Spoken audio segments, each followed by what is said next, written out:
SGC here, and we're back for comics time. First up, Power Man and Iron Fist. Holy smokes. Oh, sorry. This is the #1 issue, and it was a $3.99. So I'm so glad that it was a $3.99 instead of $4.99, because they totally have done that. Thank you, team. Thank you, everything. But holy crap, this was amazing. This is pretty much the first time I read Power Man and Iron Fist, and I'm totally going to go back and check out all the other stuff that they have done. And I cannot wait for the Netflix series. The camaraderie here, the brotherhood is there. Though some might say that this is not as brother as it should be written, but as a newcomer to this, I'm very happy with it.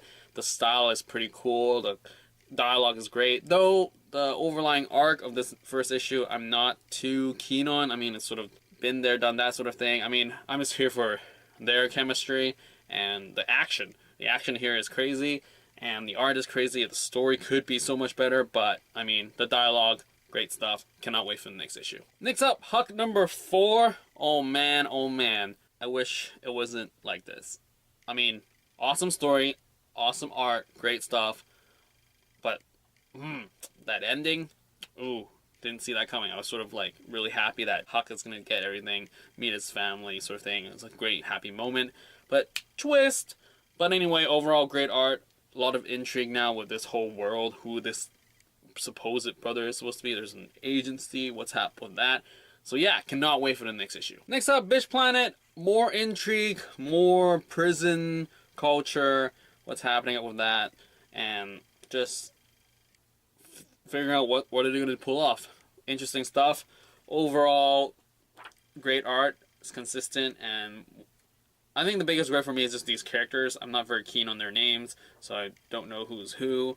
The month-to-month basis doesn't help at all. But, I mean, I remember Penny, though, because she stands out. But it's just what's happening with this transport, what's happening there, and, like, the higher agency sort of stuff. Like, what's going on? What's going on? What's going on? Anyway, can't wait for the next issue. Bitch Planet. Mighty Thor #4. Thor 4. Wow. But anyway, great issue. Enchantress action, Odin Thor action, Loki team up, what have you. This is tons of great stuff happening in one issue. Overall, enjoying it. Art is great still. Everything is cool. So cannot wait for the next issue. Superman American Alien #4. Holy smoke. This is the first time that I read a full Jay Lee comic, and I loved it. The interaction between Batman and Superman, holy smokes, it was great. Lex Luthor, Green Arrow, this issue was phenomenal, and just that meetup of Bruce and Clark was just great. Bruce totally doesn't know who he is, gets owned, but still figures a way out.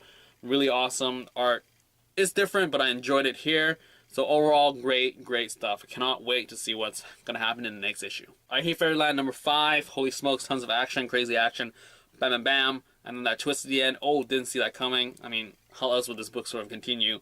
But great stuff. Really love the characters and just really loving the colors, the imagery. This is great.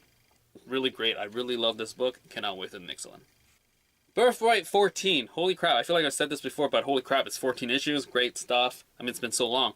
Now everyone's into the know. A lot of things are moving forward. A lot of more characters happening to move around and talking stuff, and it's just like more to juggle now.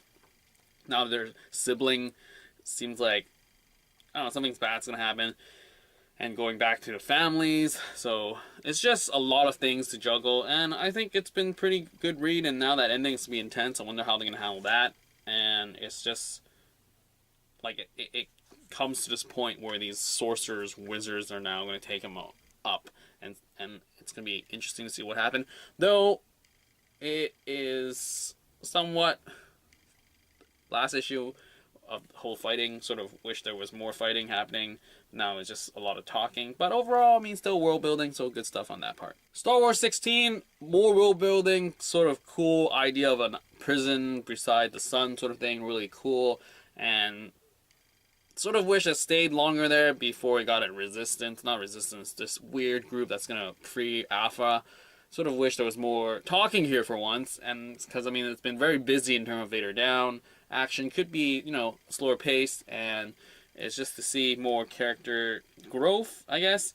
And I don't mind that, but It's interesting now that they split up. It's Han and Luke off to do something, and then Leia's with this bounty. I mean, overall, it's been a great issue. I mean, it could have been better, but anyway, can't wait for the next one. So that is it for this week's Comics Time. I hope you like what you got, because this is your money. And anyways, as always, if you have comments, likes, dislikes, what have you, leave it down below, and I'll reply to you as soon as possible. And that is it for this week's Comics Time. Out!